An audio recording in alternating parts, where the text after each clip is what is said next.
All right, how about the third missionary journey? Acts chapter 19 and verse 8. And he went into the synagogue and spake boldly for the space of 3 months.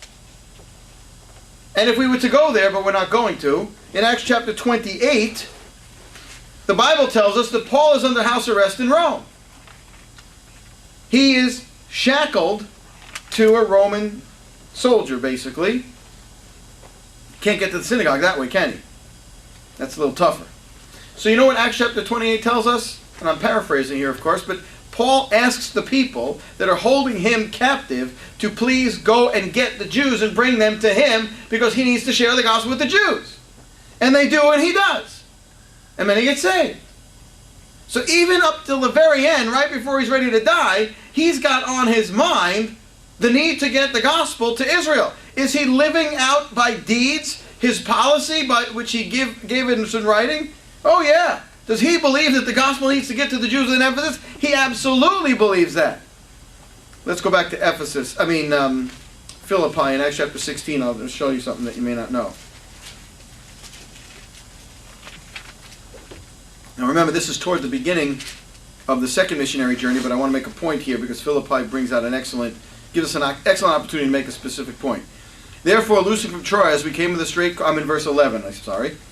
Therefore, loosing from Troas, we came with a straight course to Samothracia, and the next day to Neapolis. And from thence to Philippi, which is the chief city of that part of Macedonia, and a colony, and we were in that city abiding certain days.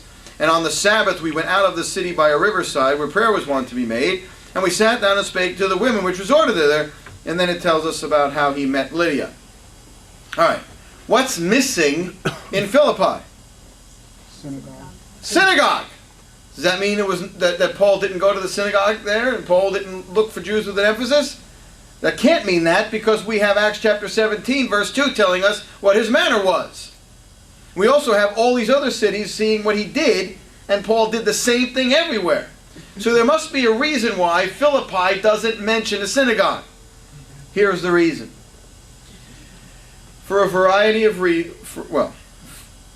there are a number of different processes and procedures and rituals that Jewish people go through in their worship.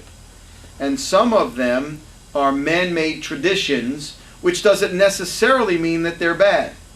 Right? Some of what we do are man-made traditions, but they're consistent with the biblical idea, and so they're not necessarily bad. They're just technically not in the Bible. Okay? Worshipping at 11 o'clock instead of another time. That's something that we just have as a tradition. There's nothing right or wrong about it. It's sensible, right? It makes sense, but it's technically, the Bible, there's no verse in the New Testament that says on Sunday at 11 is when you worship, right? I'm just making the point. So they have, no, I'm not trying to say we shouldn't. I don't want to be misquoted here, you know what I'm saying? I'm just trying to distinguish something that's technically right out of the Bible and not. But not everything that's not directly out of the Bible is necessarily wrong. As long as it's not inconsistent with the Bible, it's fine. Everybody with me? Okay, so the synagogue, if you study the entire Tanakh or Old Testament, you will learn nothing about the synagogue. And yet, if you open up the New Testament and start reading, there's synagogues everywhere. What happened? Well, between the Testaments, this synagogue and this form of community among the Jewish people grew. There are a variety of theories, and it's an interesting history as to when the synagogue actually first began. And then there are archaeological finds of first century evidences of synagogues, and even more ancient than that. But between the Testaments is when the synagogue began to be used by the Jewish people as sort of a focal point in Jewish life. It has, since the destruction of the temple, become the focal point of Jewish life in any city. Right? The focal point of Jewish life in Fort Lauderdale for observant Jewish people will be the synagogue. I mean, some synagogues are even called community centers. For the very religious, or observant, they will gather every day and pray at the synagogue, typically in morning prayers. But the synagogue has grown post-70 AD to be the focal point of Jewish life in a particular area outside of the home. Well, in between the Testaments is when the synagogue first began. Now, because there's no mention of the synagogue in the Bible, is there any guidance on how to run a synagogue and how to do synagogue in the Tanakh? No, there's nothing there. So, they came up with rules.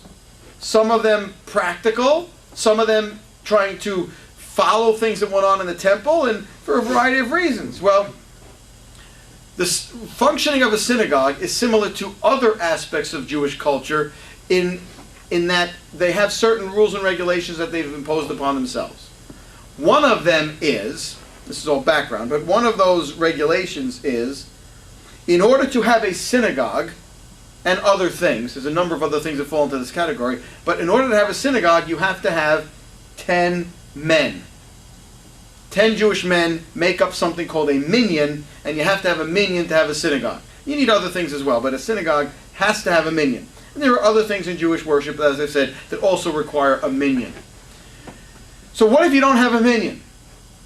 You got to come up with some other way of worshiping, because you're still, if you're under the law, or believe that you're under the law, you still have to fulfill the legal requirements. And one of them, and a number of them, involve worship, and one of the 10 commandments involves honoring the Sabbath.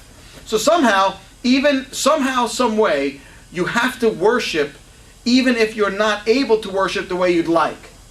For example, if you don't have a minyan, you can't have a synagogue. What if you're in captivity? Can you worship the way you would normally worship? No, you're in captivity. What do? Well, a tradition developed many, many, many years ago that if there's an obstacle to their typical worship, they would at minimum gather on the Sabbath together to pray. And they would typically do that near water, because water is an essential part of Jewish worship and ritual because of the cleansing that one goes through in water. The idea of baptism has Jewish roots, a cleansing, an immersion to prepare for worship, to prepare to be with God. When John the Baptist was baptizing, it was a Jewish idea, a Jewish concept, full immersion. On the Temple Mount, if you ever get to Israel, on the steps leading up to the Temple Mount, on the southern steps, large baptismal pools that people would immerse in on their way up to worship. So, they would gather together on the Sabbath to pray, and typically it would be by water. That is why, by the way, as an aside, in Psalm 137, when it speaks of them sitting by the rivers of Babylon and weeping for Zion, it makes perfect sense. They're in captivity. They would be gathering together by the river, probably on the Sabbath, many other days as well, I'm sure, but certainly on the Sabbath, to pray and do what they could to fulfill the legal requirement of honoring the Sabbath. Well, what happened when Paul went to Philippi? He went looking for a synagogue because he wanted to find the Jews. How do we know that? Because that's what he did everywhere. What happened was, apparently, there wasn't a synagogue there, or not one that was obvious to Paul. So what did he do? He, being Jewish, understood the customs and realized that if there were Jews in the town, he would find them on the Sabbath gathering to pray at that river he passed on his way in. So it says he abided certain days, and on the Sabbath he went out by the river where prayer was wont to be made. And who did he find there? What kind of Jewish people? What gender of Jewish people? He found women. It makes sense, doesn't it? If there were a bunch of Jewish men in town, they would have had a minyan, they would have had a synagogue. See how it fits? So there's really no exception in Philippi. There just wasn't a large enough presence there. So his policy is that the gospel needs to get to Israel. His practice is bringing the gospel to Israel wherever he goes. And what about his prayer life? Well, let's look at Romans 10.